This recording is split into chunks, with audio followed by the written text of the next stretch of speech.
We're joined today by Aparna Bharadwaj, who's a managing director at Boston Consulting Group in Singapore, Paul Grunwald, who's global chief economist at S&P Global in New York, Sathirathai Santithan, an advisor at the Thailand Development Research Group, and finally, Huang Yiping at the National School of Development at Peking University. Huang, perhaps I could come to you first. Okay. We've seen, a reaction this week from China on the US strikes on Iran. What's your view on how that escalating situation in the Middle East is going to affect the global economy, particularly oil prices? That's a very good question, which falls exactly outside my expertise. But in general, I think what we're seeing at the moment is rising uncertainties. We are very much worried about deglobalization, trade protectionism, and so on. But I think the factor really hurts sentiment and economic outlook really is uncertainty. So I don't exactly know what this conflict is going to have, but obviously it's going to have some impact on the oil prices, which will again have implications for inflation outlook globally. Where it will head to, it's a bit hard to expect at the moment. I would just say on China, the Chinese economy is so far doing pretty well. Our guess is that the second quarter GDP will still be above 5%, which means the first half will be okay. But it faces lots of uncertainties. We still face a property sector which is still undergoing some adjustment at the moment.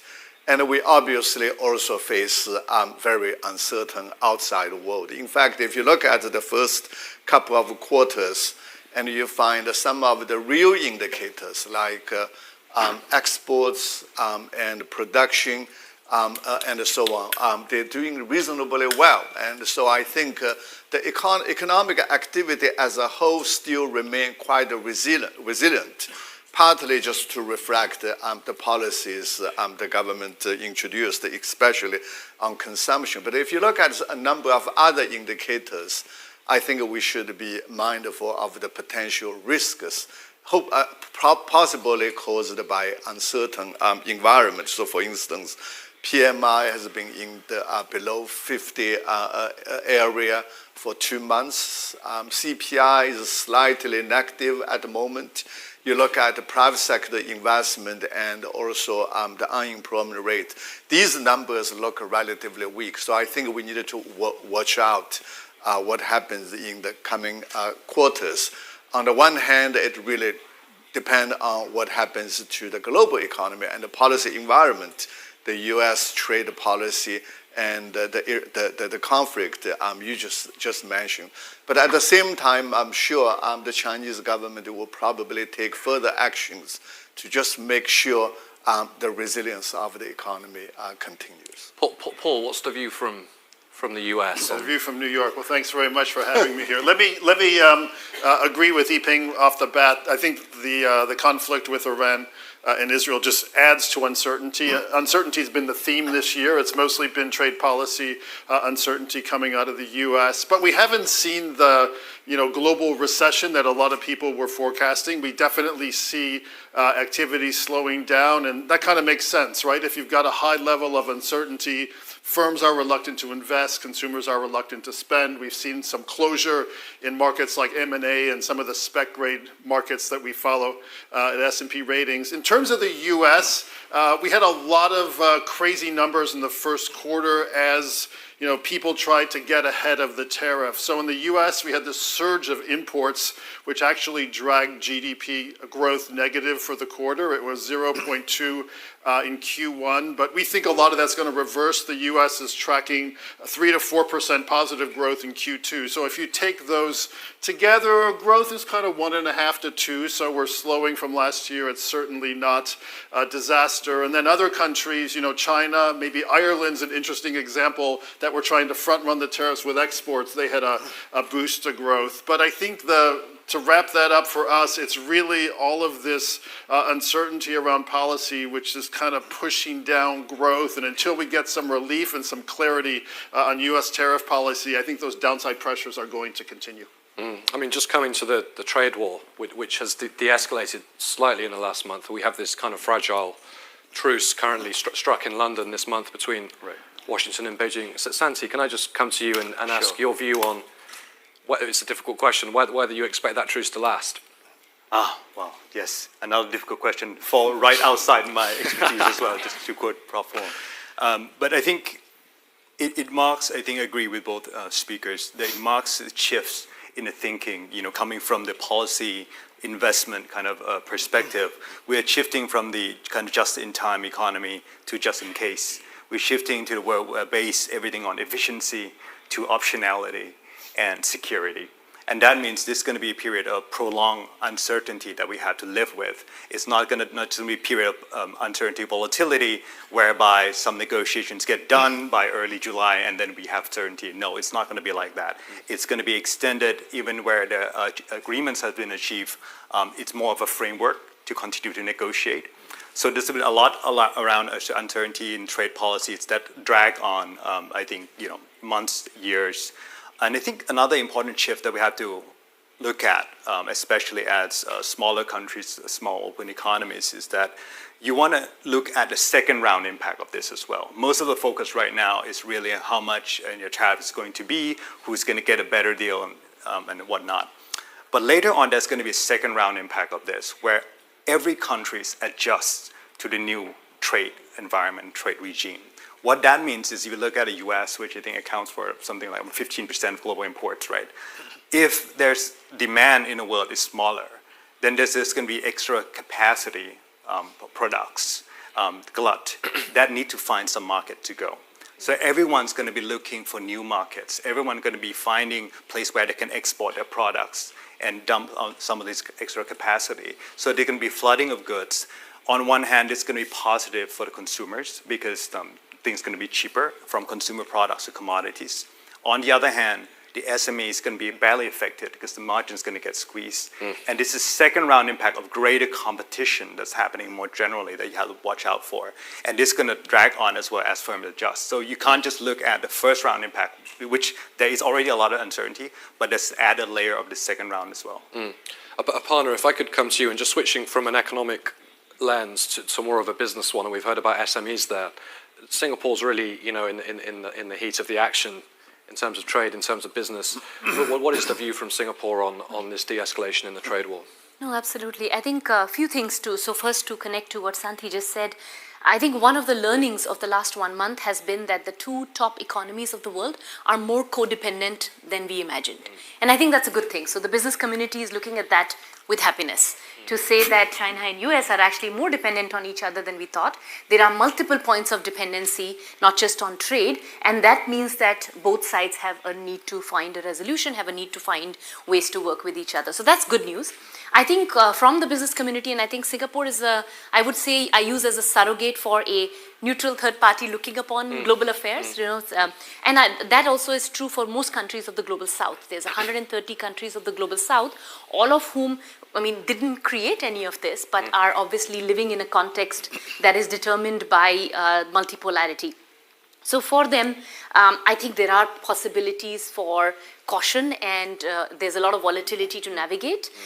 There is need to make sure that the countries are pro-business, and the governments in particular are making pro-business policies and internationally leaning policies so that growth can continue.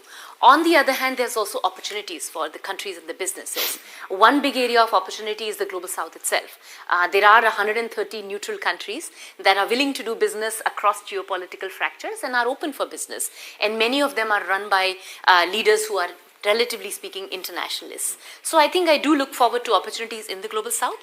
I do think that businesses are going to go through several years of negotiation. This is not something that's going to, anyone who's done any kind of trade negotiation will tell you that a trade deal can't happen in a week or a few months. It takes several years, and that's why multilateralism exists, because these things are so painful to do. So businesses are waking up to the fact that this is the norm. This is how things are going to be for the next 4 to 8 years.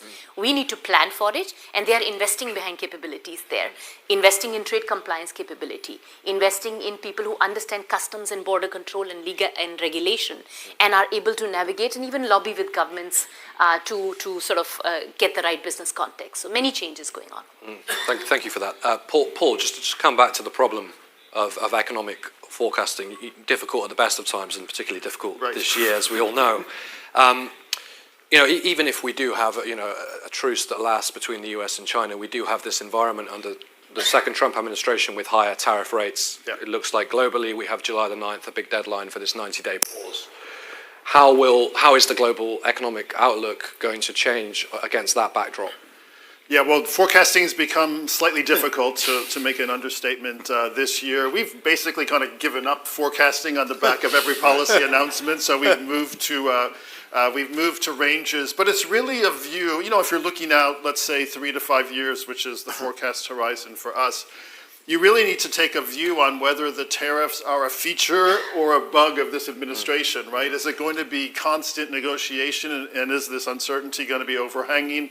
Or are we going to get some sort of resolution and people will be able to make longer-term decisions? I think we're leaning a little bit toward the former camp, but again, it's not necessarily a recession or a downturn, but we have the U.S., just as an example, starting the year with growth close to 3% and ending the year with growth close to 1%. So it's a slowing, and central banks are going to be cutting rates, continuing to cut to try to ease conditions. But it's really the question of the longer term, what are tariffs going to be to the points over here? How are global supply chains going to adjust? That's a multi-year complex thing. We left globalization behind. I'm a former IMF employee, so we all liked globalization. We're not sure where we're going and what this new configuration looks like. So as a forecaster, unfortunately, you've got to put all that together in a medium-term view. Maybe just to wrap up and say the confidence bands around our forecast are slightly larger than they normally would be in calmer times. Yeah, on the general challenge of forecasting, I should add at this point, we have extended this panel by 15 minutes, so that should... 30 minutes wasn't quite enough to solve all the problems in the world. And we're looking forward to your questions at the end as well, so please do have a think about those.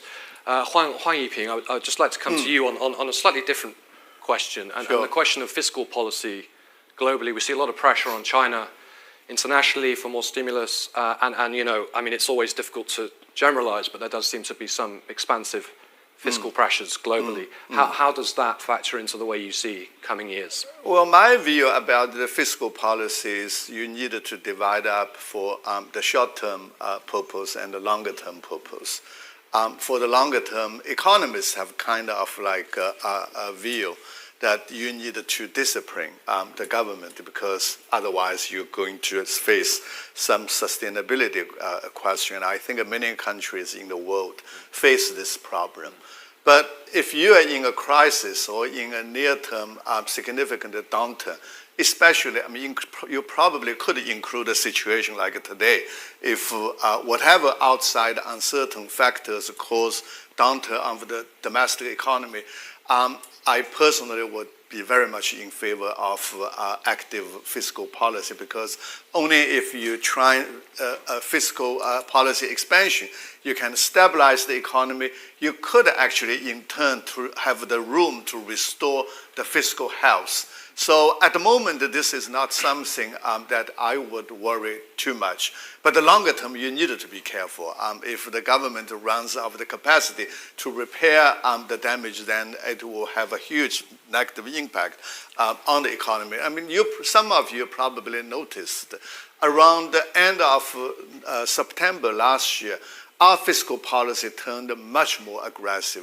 Before, we always used this term, so-called proactive fiscal policy, but the actual stance or actual position was much more prudent, meaning some officials or experts were probably less willing to be more aggressive on expanding the fiscal policy.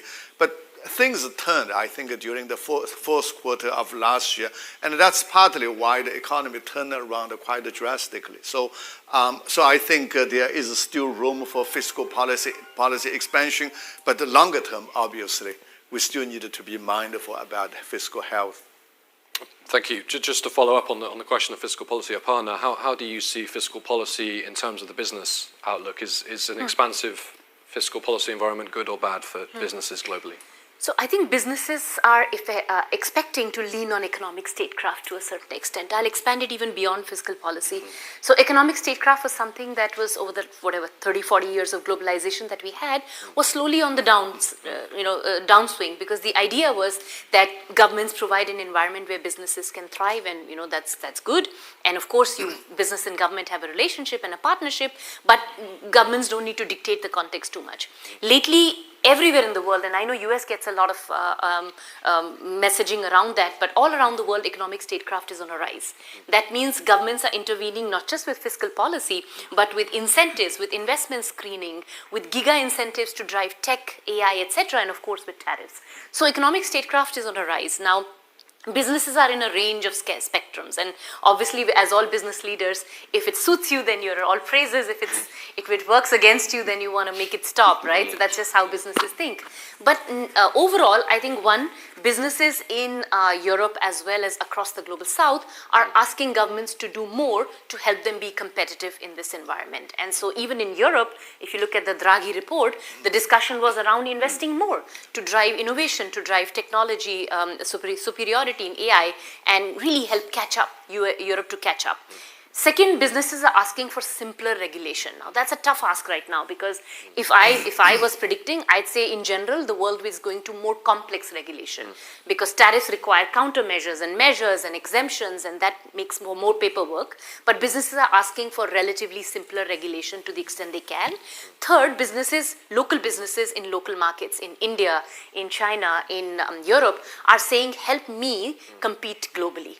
And so governments are going to spend more to provide those type of incentives. So that's how businesses are coming at it. They don't like much regulation, but they are leaning on economic statecraft, because the world is getting harder to compete, especially for a global company.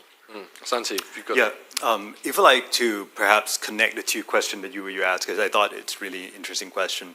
I think on the first around the forecast, which is linked to the second part actually, is that because the forecast sometimes, we're in a period where it's so hard to make this point forecast, what GDP is going to be and so on and whatnot. Sometimes it's actually easier to look beyond that, because we know it's kind of broad contour, like where the world is going, where potentially the big themes are at play. So perhaps it's hard to tell what GDP is going to be, but you can get a pretty good idea that perhaps the AI transformation is going to be an important part of the economy. The climate change is going to affect a lot of economy. Inequality is rising in some parts of the area. And when you know all those goals, that's the way you can set strategy and policy. And it comes back to the question of fiscal policy. Is no longer just a tool for short-term stimulus, but you also have to think about quality, not just quantity. How can we spend fiscal policy to address some of these future needs? Are we spending it on roads to nowhere just to stimulate the economy? Or are we spending to build infrastructure so that we become more climate resilient? Are we spending on reskilling, upskilling to help people benefit from AI and digital economy more? Are we spending to build infrastructure to less connected area, underserved areas?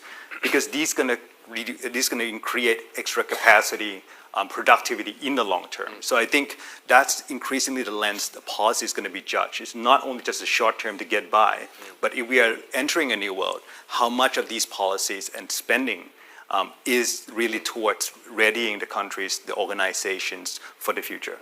If I could just come back to you, Santi, on one follow-up on that. We've talked about the economy, we've talked about businesses. Just to come to the markets, we've seen a huge amount of volatility this year in financial markets. They may be acclimatizing to a new era of higher underlying volatility, but I'm just wondering how relevant their movements are to this challenge of putting together an outlook for the economy here. Do you look closely at the gyrations in the markets and base your outlook on that? Yeah, no, absolutely. I think the near-term volatility, the spikes, I think as Paul said, become part of the norms now. That it's just much more uncertainty, and it's beyond volatility. It's more uncertainty. So some of this is unprecedented. Some of this we are entering the realm where we don't know what is the risk, what is the probabilities as well. So that's why the optionality become really important, because you want to have the flexibility to move around. And again, we are in a world where I think it's less important to be right, but more important to not be wrong for too long. You want to be stuck in a period where you're stuck with the wrong forecast or wrong scenarios of the world for too long. That means you shouldn't be too gung-ho to fixate on some ideas and be able to move fast. But at the same time, you also have to balance and make sure that this volatility in short term, which drive big movements, doesn't blind you for what's the long-term transformation that's going on. I think that's going to be very important as well, because we talk about the second round impact, we're talking about the long-term transformation. If we are just too busy putting out fire, then we're not really thinking enough about how to build the new house for the new world. And just to ask you, Yiping, on the China context there, I remember April, the first week of April, we had a significant fall in the stock market in China. And then we saw that the market stabilized, and we saw a lot of quite open, actually unusually open statements from government institutions on the need to stabilize the market. How does that fit into the question of market volatility? We've seen maybe less volatility in China.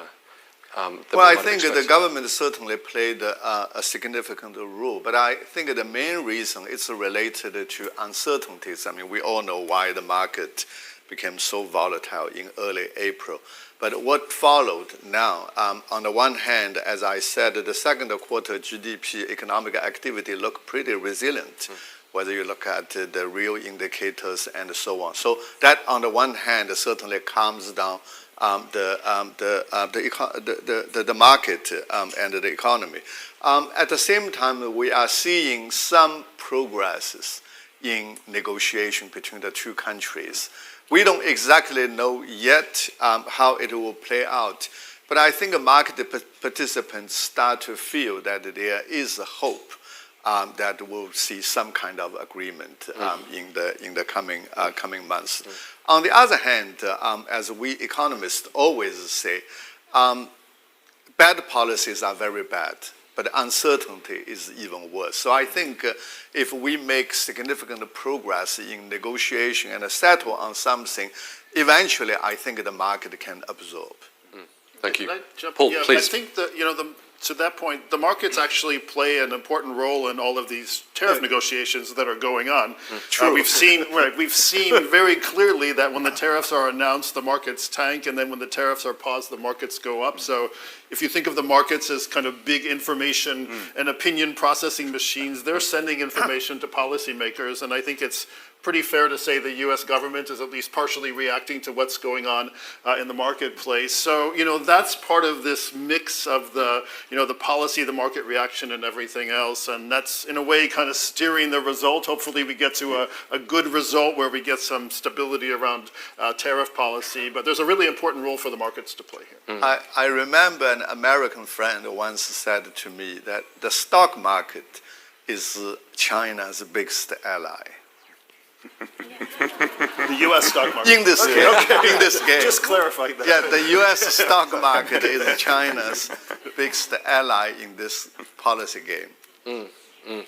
I just want to pick up, Paul, on something you mentioned earlier in passing, but it was a very important point on globalization being dead or changing, not being what it once was. Can you expand a little bit on that? I mean, I think, just to come back to Aparna's point, we have seen perhaps some evidence with this truce that the forces of business and the forces of the markets do seem to have proved quite resilient to the pressures from governments. To what extent are we actually seeing an unwinding of globalization, and to what extent are we seeing a political projection of that unwinding that doesn't materially change the underlying structures? Well, we certainly don't think globalization is dead. Let me just give you one very concrete example. I was in Washington in April for the IMF World Bank spring meetings, and the U.S. has let's be polite, mixed feelings these days about globalization, but the rest of the world continues to be all in, whether you're talking to Europeans, you're talking to the Chinese, or you're talking to countries from the global south. So although the country that helped set all of this up is having maybe second thoughts, the rest of the world is all in on globalization. And to Aparna's point, the US and China are very interconnected. But that being said, to go back to my previous comment, we don't know exactly where this ends up. If you read some of the things coming out of the new US administration, that's not necessarily against globalization, but there's a view that the US provided or has provided these public goods for decades, whether that's the security umbrella or the role of the dollar or the role of the US Treasury, and the US hasn't been, fairly compensated for all of that. That's a sort of short version of the current US administration view. So the rest of the world needs to in some way compensate the US, whether that's, higher defense spending in Europe or tariffs on other folks. So, the US administration's been pretty clear. I think Secretary Bessent said America first doesn't mean America alone. So they're supporting the bank and the fund, but it's going to be different from what we've seen in the last couple of decades. And again, to what we've been discussing on this panel, we're not sure where all of this is going to land. We do know it's going to be more uncertain, a little bit more expensive. There's going to be redundancy. Supply chains are going to have to overlap. There's going to be more inventory. Everything's going to be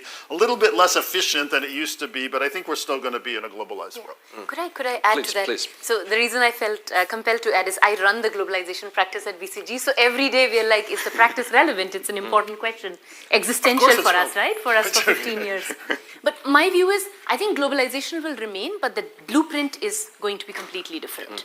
The blueprint that companies used to become multinationals in the past is no longer how it's going to be. So a few things, right? One, on trade, we did a few medium-term scenarios because, Paul, like you, we wanted to step out of this, what's going to happen tomorrow, to say what might happen in 2 to 3 years.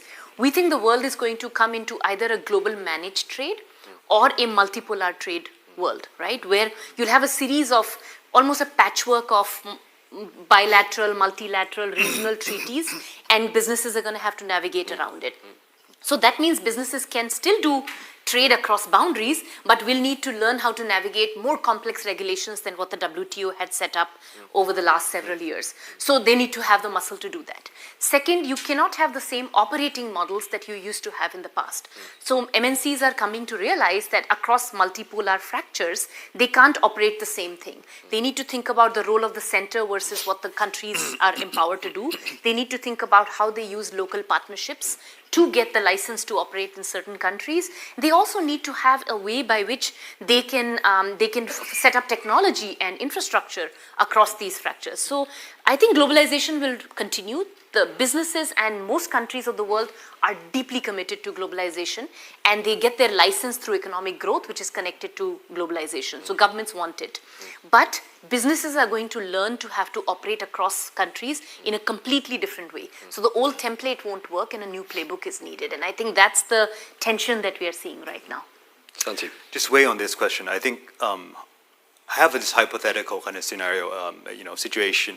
I think if you talk about Southeast Asia and I think many parts of Global South, and you ask the firms which are already global, what's happening in globalization? They might say, yeah, it's in a retreat, it's been weakening over time. But if you ask the ones who are more domestic players in the past, who is not already a global company, they may actually say it has intensified. Because if you're Southeast Asian companies, your consumers inside, you're seeing a redirection of many products from outside, imports are coming in to the dynamics I was talking about earlier as people are trying to find new markets. A lot of these products flood in, so, you definitely be buying from the world more. If you are people, you definitely see rise in tourism coming back from COVID, and I think tourism recovery has been as strong as ever right now in the region. You are seeing a lot of capital that being redirected, a lot of foreign direct investments, part of this so-called China Plus One, China Plus Two theme in Southeast Asia, new factories being set up, new funds being set up, new business offices, talents are coming in. These are things that they've never really seen in the past because Southeast Asia weren't perhaps most prominent on the map. But now they're kind of rising to more prominence, they're getting more, they're in the spotlight. So for some people, they would say, actually, for me, globalization has intensified. I never really felt it that much back then. Now I'm feeling it even more. So I think that dichotomy is very interesting to pan out. An interesting perspective is where we look at globalization from. It might look different from different locations. I just want to. We've got a few minutes remaining. I'm wondering if there are any questions in the audience. If there are, please do raise your hand. We have one over here. And if you could just say your name and thank you for the question. opportunity. I'm with Caixin Media. I'm a journalist with Caixin Media. So my question is regarding the Chinese economy. For the past year, there's a lot of discussion that one of the major reasons that China's economy is slowing down is because there's not enough demand, that the Chinese people doesn't consume much. That kind of become a mainstream opinion. But lately, I've seen a lot of debate on this question on consumption as to how to measure the consumption level. What is the right index to measure consumption level, and how much the Chinese consumption level is underestimated.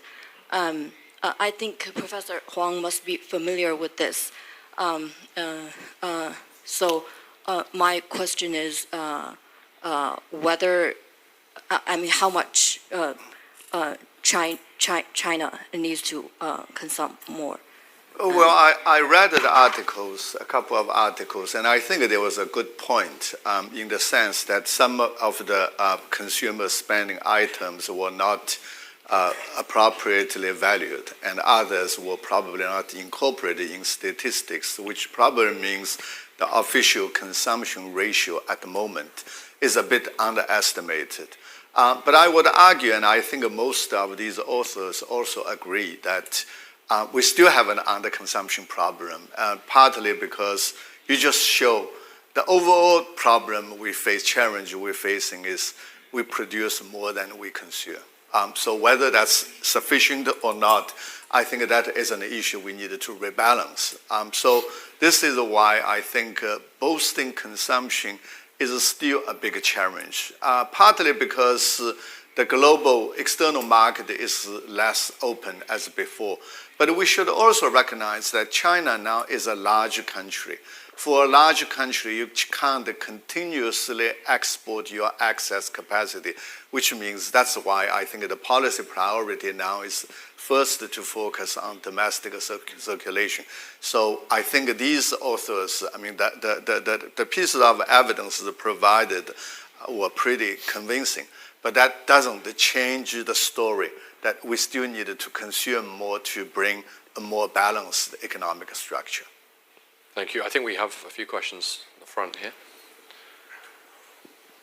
Hi. Thank you. My question goes to Yiping and Paul. Given the ongoing trade tensions, how do you see Chinese and U.S. capital markets reacting in the short term and long term? And as entrepreneurs and global investors, how can we effectively manage the risk posed by trade conflict while also considering the impact of fiscal and monetary policies and the long-term potential of AI as a new driver of productivity? And as we approach the U.S. midterm elections, do you expect... That's a really complicated question. Just a follow-up. And as we approach the U.S. midterm elections, do you expect the trade tensions between the U.S. and China to ease?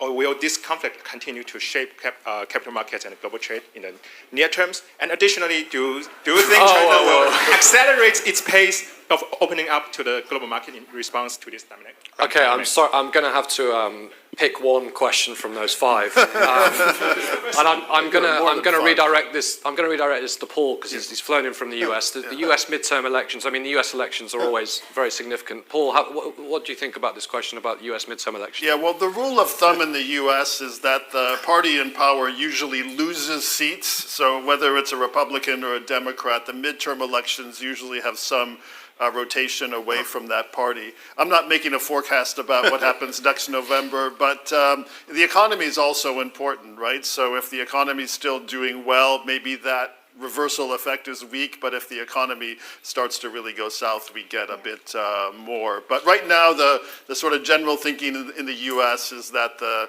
lower house, House of Representatives, might flip to the Democrats in the midterm. But that's, kind of a guesstimate at best. If I could add a bit to that, because I spent a lot of time as part of my remit in the US thinking about US policy and especially trade policy. So yes, there might be some shifting towards the Democrats. I don't expect a blue wave in the midterms. I mean, I spend a lot of my time in the US market, and I just don't see a popular dissent against where the government is going. I know it's not a great answer, but the reality is that there's a lot of support for these policies. There is a lot of grassroots reaction that led to these policies, and the government is coming with a mandate to deliver that.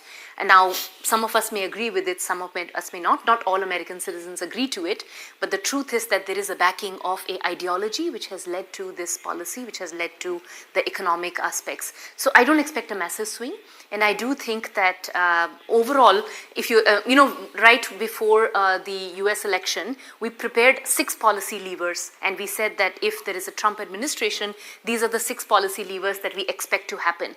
That's the one page we have not had to change since the beginning. And that page was written 9 months before elections. This administration has been on message, and they've said this in the campaign. So we have to acknowledge that there's a direction that is more broad than what a midterm swing, etc., might go. There's a big direction that the US is taking, which we have to assume it's going to stay for the next few years. Thank you. Maybe a question from this side of the room.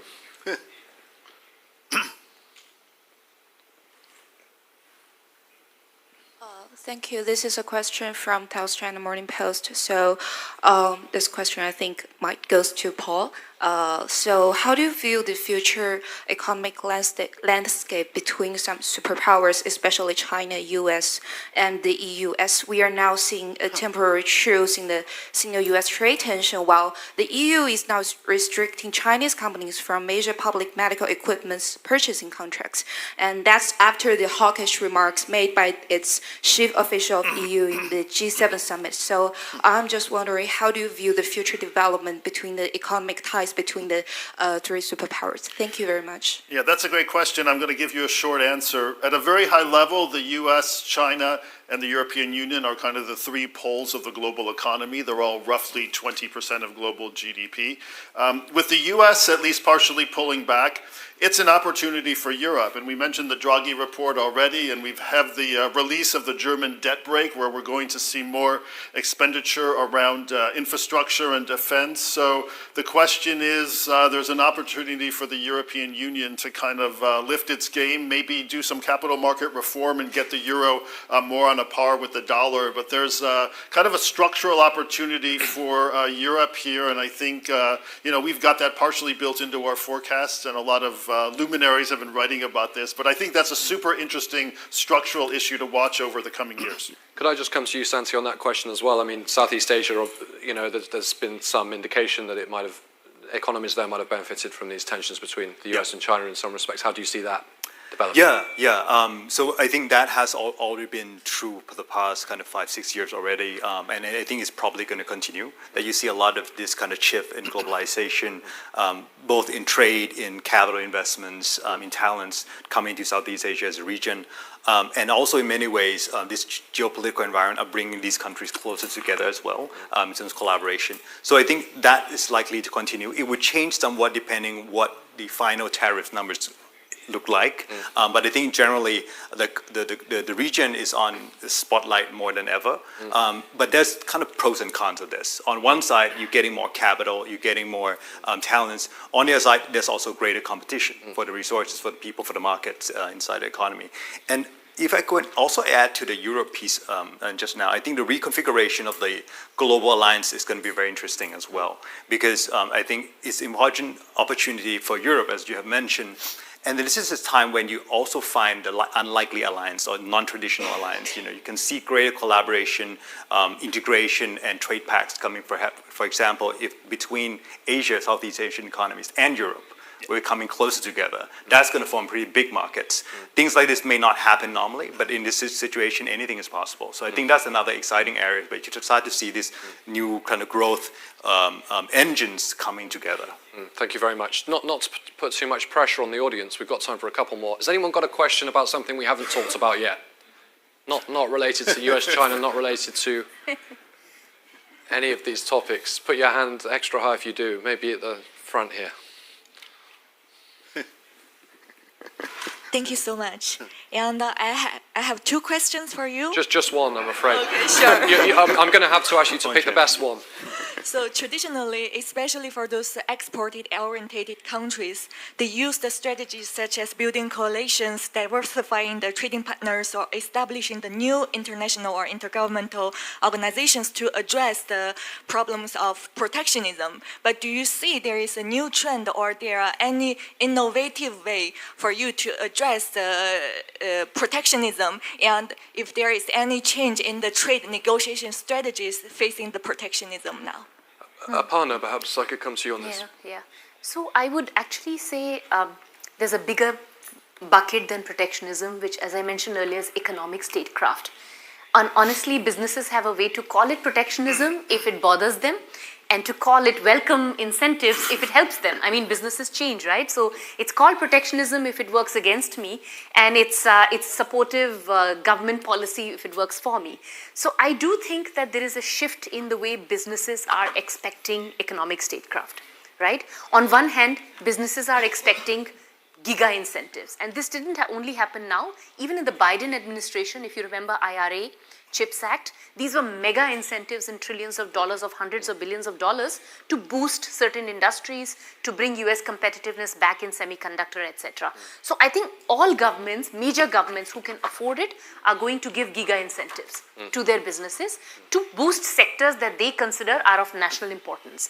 Right now you're seeing giga incentives in European defense, because Europe feels that defense is of national importance and they need to give incentives to their own firms. They don't just want to buy defense equipment from US, they want to create their own defense startups. So one welcome change is there are going to be giga incentives for businesses in nationally important strategic industries. Yes, on the other side, to use the word protectionism, yes, there are going to be more barriers. Not just tariff barriers, but non-tariff barriers. If you look at US's trade balance with the world, if other countries have to find a way to counter US tariffs, they have to look at non-tariff options. They can't just do it through tariffs. So Europe was considering retaliation on services at one point.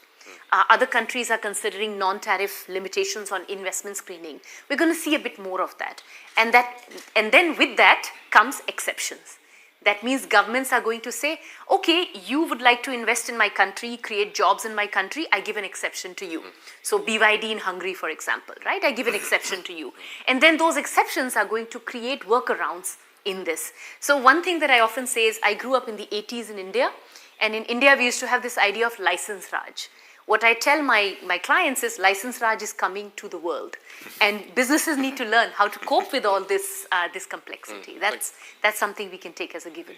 Thank you, Aparna. I think we're just, Paul, do you have something very quickly to add on that? Just 15, I think the flip side of that is this Washington consensus world we've been living in since the end of the Second World War, where we're driving tariffs down to zero and open capital markets and free trade. I think that's over, right? We're in a world, as Aparna just said, with tariffs, sanctions, non-tariff barriers, economic statecraft. We don't know where it's going to land, but that's the new world. I think the old one, we could say, bye-bye to that one. I think that's gone, and we have to figure out how to navigate the new world. Thank you, Paul. Well, I'm afraid that's all we've got time for. Our 45 minutes are up. We haven't completely solved all the problems we wanted to, but we've made some progress. And that's thanks very much to our panelists and also to you for your questions and for joining us today. Please enjoy the rest of your time here in Tianjin. Thank you very much. Thank you.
you.